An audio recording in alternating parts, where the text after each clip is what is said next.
Olá amigos, sejam bem-vindos a mais um vídeo do meu canal. Eu sou Lucas Knaip e vamos falar sobre Axel Disasi, o jogador francês do Chelsea, né, contratado para ser um zagueiro confiável, resistente a lesões, né, e que não deixasse o time na mão no meio da temporada, deve ser emprestado ao Aston Villa. O que tudo indica, pelo que diz o Fabrício Roques, é um empréstimo sem opção de compra, dependendo do quão bem ele jogue pela equipe do Unai Emery, quem sabe o time tente contratá-lo lá na próxima janela de transferências. Mas fato é que o Chelsea trouxe o cara, ele não correspondeu às expectativas e assim, né, precisa jogar em algum lugar e ninguém está disposto a pagar muito dinheiro por ele agora. Ele vai ter que jogar no Aston Villa e jogar bem para conseguir, obviamente, conquistar essa possibilidade de uma boa transferência e aí o Chelsea reduzir um pouco o prejuízo. Mas essa é mais uma das situações que a gente fala, né? O Chelsea contrata demais e, ao meu ver, os critérios nem sempre são claros. Existem bons jogadores que o Chelsea consegue contratar, sem dúvida nenhuma disso, mas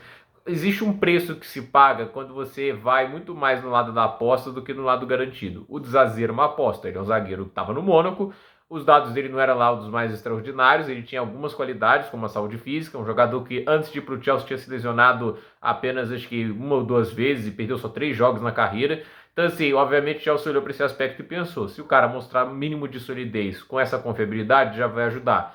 Mas ele não mostrou o mínimo de solidez necessário. Quando o time estava em bloco baixo, ele até jogava muito bem. A melhor atuação dele foi contra o Manchester City, inclusive, porque o Chelsea estava encaixotado lá atrás. Fisicamente ele é muito forte, então assim, ele ganhou uma parte dos duelos no ataque, ele foi soberano nas jogadas aéreas, mas toda vez que o time fica naquela questão de um jogo mais de transição e movimentação, ele sofre muito, porque ele não é veloz, ele não é rápido para conseguir evitar os dribles.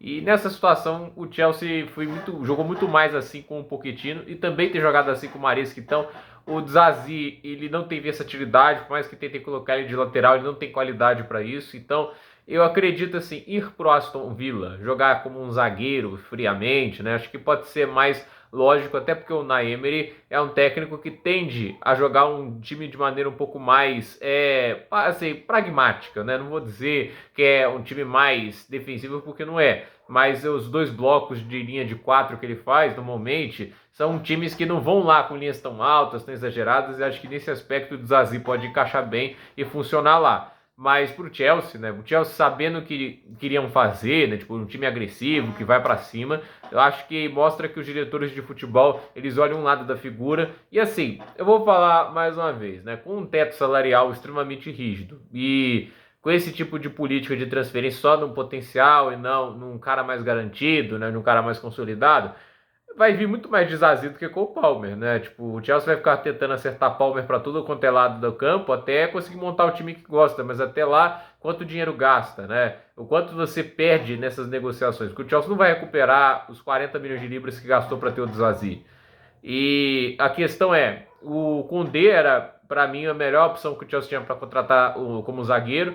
Ao invés de aumentar a oferta e fazer o Barcelona desistir, o que o Chelsea fez? Manteve a oferta deles lá e pronto, né? Tipo, faltou ousadia, faltou ali colocar ali autoridade, assim, e passou outra vergonha lá naquela janela, perdendo mais uma transferência para um Barcelona que tá tendo dificuldade para gastar, né? Tipo, e assim, foi atrás do Fofana que lesionava demais, entende? O Chelsea não fica olhando lá toda a figura, fica só pegando um lado e espera que esse lado sobreponha os problemas que os jogadores têm. Fofana se lesiona demais, você também tem a questão do Badiashile também se lesionar demais, isso é um jogador muito irregular. O Zazi, a gente vê, se lesiona pouco, mas é um jogador de habilidade técnica, infelizmente decepcionante para o clube. E aí você pensa, quem são os 3 zagueiros talvez mais confiáveis do Chelsea? 2 que já são da base do clube, o Trevoh Chalobah e o Levi Colwill. E é claro, a gente tem o Tosinho Adarabioyo que veio de graça, embora para mim seja um zagueiro bom, mas nada de muito especial.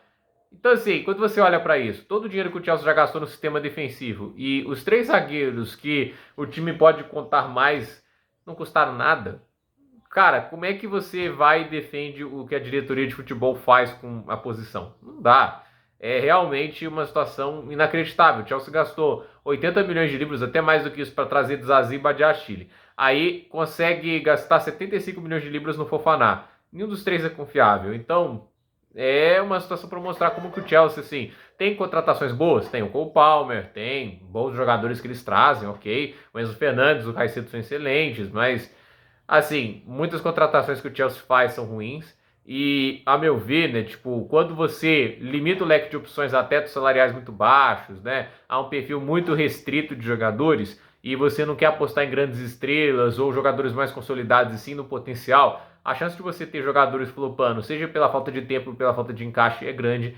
E aí é aquele negócio, né? Tipo, o Chelsea não pode ficar só se dando luxo de lapidar atletas ou trazer atletas assim, oks, e achar que eles vão performar bem por causa de um técnico, de um contexto que eles imaginam mais hipotético na cabeça deles do que a realidade. Então, a ver como que vai ser a passagem dele no Aston Villa e se ele vai conseguir realmente performar bem lá, porque se não performa bem é mais um problema para o Chelsea lidar, porque assim, contratos longos com jogadores que não têm garantia de performance são riscos muito grandes. O Mikhail Mudryk, por exemplo, tem contrato até mais de 2030, está suspenso do futebol por causa de doping. Então assim, quando voltar ainda vai ter mais de 4 anos de contrato com o Chelsea. Olha o problema que o Chelsea tem. Então é aquele negócio, nem tudo são rosas na maneira do Chelsea de fazer negócios. Gente, por esse vídeo é isso, nos comentários, deixe seu like, se inscreva no canal, compartilhe esse vídeo e até o próximo vídeo.